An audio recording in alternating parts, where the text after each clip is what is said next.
Hello, welcome to the Hare Krishna Newcastle ISKCON Centre. I'm Bhakti Rasa, one of the priests here. This is the shoe hall if you'd like to leave your shoes here before we go through to the shrine rooms. You might be wondering why we take shoes off before we come in. Shoes are worn outdoors, they pick up dirt, and we usually like to try and keep the shrine area pure, so we leave our shoes at the door. It's also a little bit humbling. That's kind of a secondary consideration for those of us who prefer to be in that mode when we come to a shrine, that we go down a few inches in stature, which is a good thing to do before you meet the deity of the temple. And this is our shrine room. There's a few interesting features here. First of all, I'd like to introduce you to our founder. This is his form or image, and his name is Prabhupada. He's the founder of our particular society, the Hare Krishna movement. He's not understood as a deity, he's a revered teacher. We like to keep his form to give us an opportunity to express our indebtedness to him. He spread the teachings that we follow, the teachings about yoga and meditation. So we like to remember him and honor him by having his form in our centers. And these are our deities. They're known as Pancha Tattva. Pancha means five, and Tattva means truths. So they represent five spiritual truths. God in the center, then God's expansion, first expansion, then his devotee, his energy, and the leader of his devotees. So these are five truths, or Pancha Tattva, that we know them. And they depict a person in the center called Chaitanya. And Chaitanya made his appearance in West Bengal. He's particularly prominent in our tradition for spreading the type of meditation that we do, popularizing and spreading the type of meditation that we do, which is called mantra meditation. So on our shrine you'll notice there's 3 levels, and the first level you'll see human pictures. So the important thing on this level is that these teachers that we follow, they're not self-proclaimed, but they are representing their own teacher, and they represent an unbroken line of teachers which leads back to Lord Chaitanya and his times in 1586. So that's why on the first level we begin with this succession. As well as being gurus or teachers, they're also disciples and students of their own teacher. And in that way they're representing the Lord. And then the next level up, there's different images of Krishna himself, different forms that he has. And then, as we explained earlier, there's Pancha Tattva. And people like to come to the shrine to express their devotion, to express their love, their affection, their appreciation of Krishna or God. And they bring different articles, objects for the pleasure of God, fruits, sweets, flowers. You can see here different flower arrangements have been made to beautify and make a pleasing atmosphere for the deity. Sometimes the Hare Krishna movement is known as the kitchen religion, because food is such a central part of what we do in terms of worship. So all of the food that gets served here is first of all offered to God on the altar, and then once it's been offered to him, it's called prasad, which is grace or kindness or mercy. It becomes sanctified food, and then we serve it out and share it with everybody. So that's another important function of the shrine, that we believe that God is present here and he receives our worship and reciprocates with our worship in this form. Our understanding is that all life is sacred, and that all life is equally sacred. So we don't understand ourselves to be any more important than the plants in terms of our essence is the same. Of course, the human form of life is a more valuable position to be in than a plant. But that doesn't alter the fact that essentially you are a living creature, and essentially the plant is a living creature. You just happen to be, by circumstance, you happen to be in different bodies. And that's what makes the difference. So the difference isn't essential, but it's circumstantial. And therefore, we like to give shelter and protection and consideration to life in all of the forms that it appears in. And that's our environmental approach. And therefore, we like to have plants. We understand that Krishna loves the plants equally, that he loves everybody else. He doesn't see a difference between the soul in a plant's body and the soul in a human body. He just sees the soul.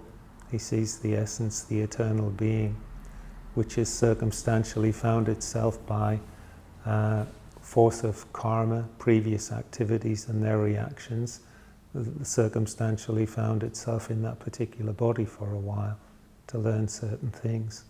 And because of that understanding of the eternal essence of all life being equal, then we try to live with as little violence to other forms of life as possible.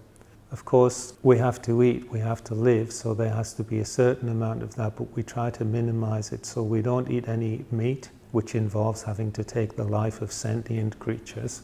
We don't eat fish, we don't eat eggs. So our diet is a strictly vegetarian diet. The principle is called ahimsa.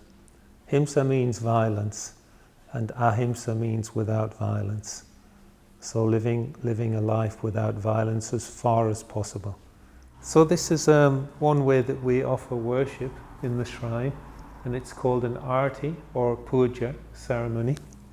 And there's different items on the tray. They represent the five senses. You know, we have five senses in our bodies, so we accept that God also has those same senses. So we like to offer things to please his senses. So the incense is offered so that the deity can have something nice to smell. We offer the ghee lamp or the butter lamp so that the deity can see things very nicely by the light of the lamp and get some warmth also. And then we offer water. Water is intrinsic to the sense of taste. So for tasting nice things, then we offer water. We offer the bell, because the bell's pleasant for the ears. It represents music, an offering of music. And then we offer these fans, the chamara fan. This is made from the tail of an ox, so we don't obviously sanction any harm to the animal, but it's happy to give up some of the hair of its tail. So we use this as a fan. And then this is also visually very beautiful. This is the recognized symbol of India, is the peacock bird. So these are feathers from the peacock, and we use this as a fan also to fan the deity. So the ceremony, I can show you a short version. And it begins with this conch shell. So we use this conch shell to let anybody who's interested know that there's an arti ceremony happening.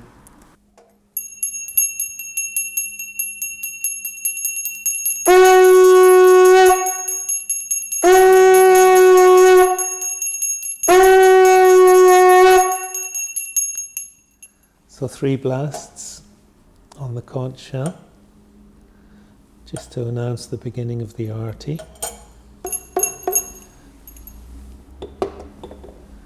And then we light the incense first of all.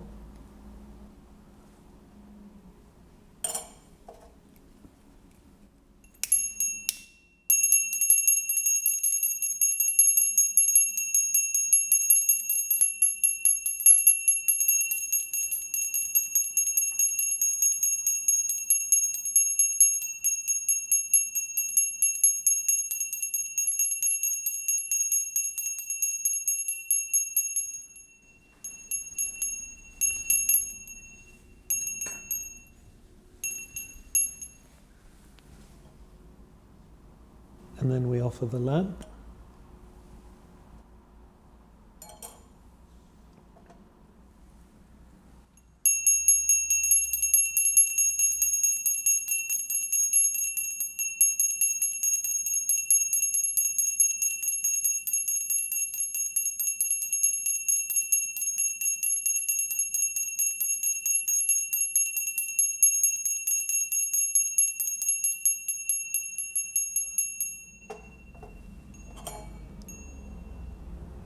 And then water. That goes in this pouring conch shell.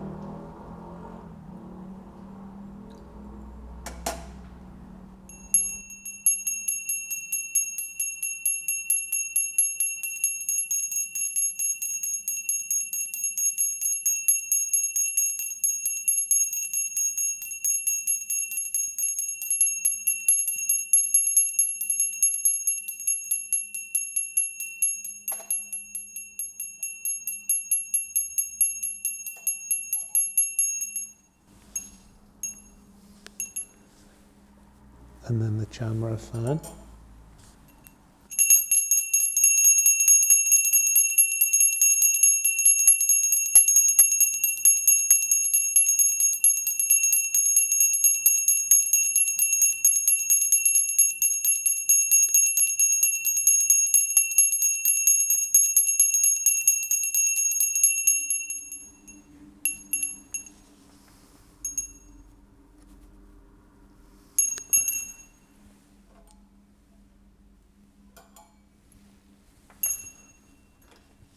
The peacock fan.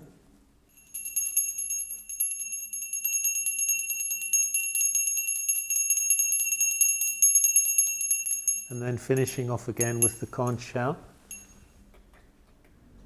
just to let people know that the arti is finishing.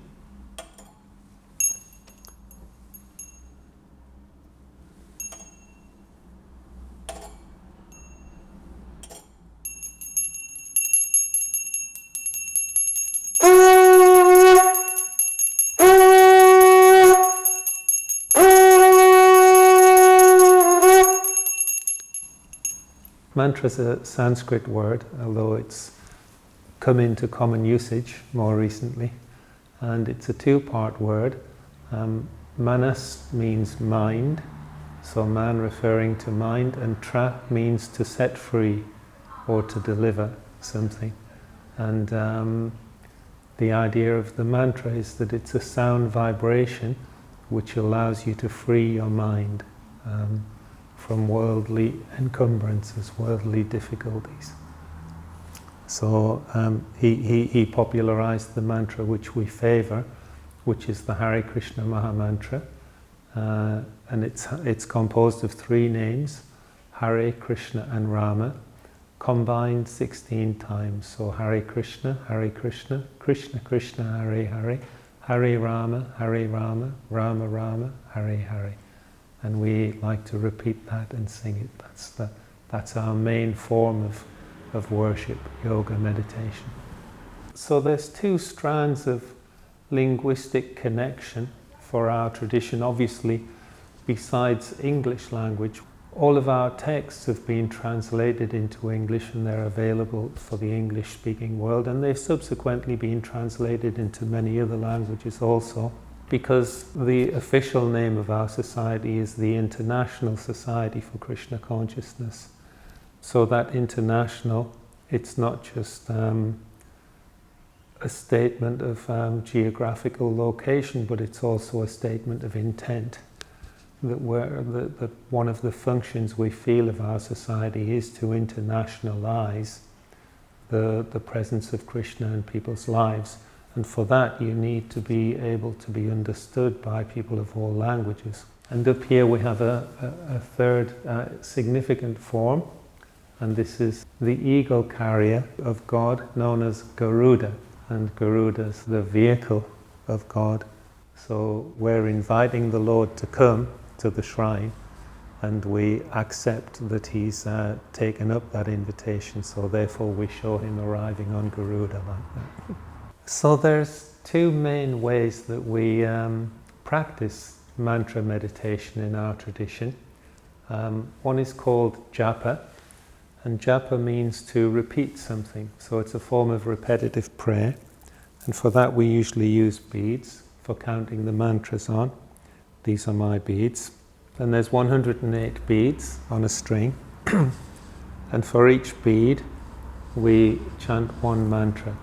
So Hare Krishna, Krishna Krishna, Hare Hare, Hare Rama, Rama Rama, Hare Hare, and so on around. And then when we get to that side, turn back and start again. And in that way we meditate on a daily basis. And then another way is with musical instruments. We also have drums, which perform a similar function, but they're more rhythmic as well as keeping time.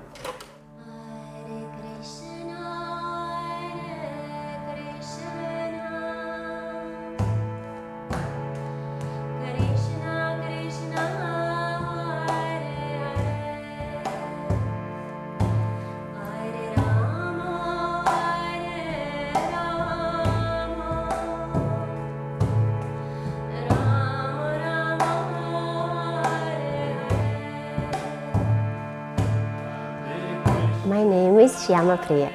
I am a member of ISKCON Newcastle community, and I am creating devotional paintings here, and I'm having my studio just above. Basically, all my pictures are about love, about soul love, love of a soul. And they are representing male and female aspect of divine, and how that game of love is happening between them. And actually my meditation is how I can be part of the divine love and awaken actually that sleepy love inside of my soul in connection with them. Well, it works because it brings joy, and you can know that there is a presence of God if you feel joy in doing service for God, isn't it? Because how you can judge does God really exist? Maybe it's just a fairy tale, maybe just opium for masses. You don't know. But if you try something to do practically, if you try to do some service, then you will start to feel presence of joy. And if that emotion arises inside of you, then you can know, okay, there is something here and I should research more about it. How I can become more joyous in life. How I can understand what is the mission of my soul. Why am I here? Where am I going after death? What is the meaning of my life? The meaning of all our lives. Because when we have happy, shiny times in life, we don't think too much about those questions, isn't it? But when we start to slowly meet like maybe some disease or some losses in life, then we start to question that, what is going on here? What is this life all about? Am I just born to die and struggling in between? Or there is something higher? Am I just this body? Or maybe I am just the soul inside of a body which is going through certain experience in this life. So there are many questions. And I personally, I just find so much joy by creating these paintings, and I'm so happy that can also bring a smile on someone's face too.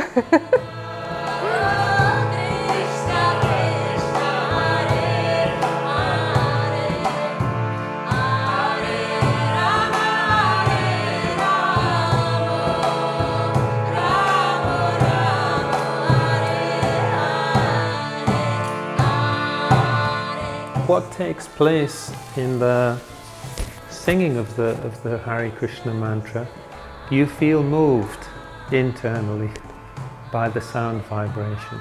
In your heart you feel movement, and that tends to flow out also. The heart's the epicenter, but then it also flows out and you feel like moving and swinging and swaying. And as things go on, it can get quite on the ropest side, even if you get particularly inspired.